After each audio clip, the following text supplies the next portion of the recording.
Olivier Bréchard, je suis directeur général d'un réseau d'écoles de formation qui s'appelle Webforce 3, qui sont des formations aux métiers en tension du numérique, le développement web, la cybersécurité, l'IoT, qu'on accompagne de nouveaux publics, et ça peut être des jeunes peu diplômés, des demandeurs d'emploi, des personnes en reconversion, à accéder rapidement à ces métiers. Ça, c'est un premier temps, c'est des formations courtes, qualifiantes, qui mènent à l'emploi, mais ensuite, c'est aussi tout un accompagnement tout au long de la vie pour permettre aux personnes de continuer à évoluer dans leur carrière professionnelle. Le mouvement France Apprenante, dès sa naissance, m'a semblé reprendre cet esprit, lui donner un souffle nouveau, différent en France, avec beaucoup d'acteurs qui sont des partenaires potentiels, des concurrents, et on a vraiment une dynamique qui a été lancée. Le plaisir, c'est de relever des défis qui semblent improbables. Avec l'école Webforce 3, on forme des gens en 3 mois à des métiers réputés complexes, et on arrive à ce que les personnes maîtrisent ces métiers, donc c'est eux qui relèvent ces défis.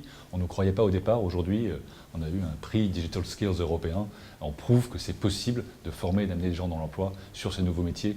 Il y a des dizaines de milliers de postes à pourvoir, voire des centaines de milliers si on ajoute cybersécurité, etc.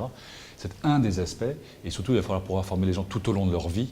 Et donc pour faire ça, il faut un écosystème d'acteurs de la formation, de l'emploi. Nous travaillons sur les métiers en tension du digital avec des compétences techniques qu'il faut absolument acquérir, mais nous savons que ces compétences techniques utiles à jour ne suffiront pas si les élèves que nous accompagnons n'ont pas aussi toutes les compétences dites soft skills, la confiance en eux, la capacité à savoir se présenter. L'enjeu du passage à l'échelle, il est énorme. C'est tout l'objet de France Apprenante, des rencontres avec le gouvernement, avec les acteurs de terrain.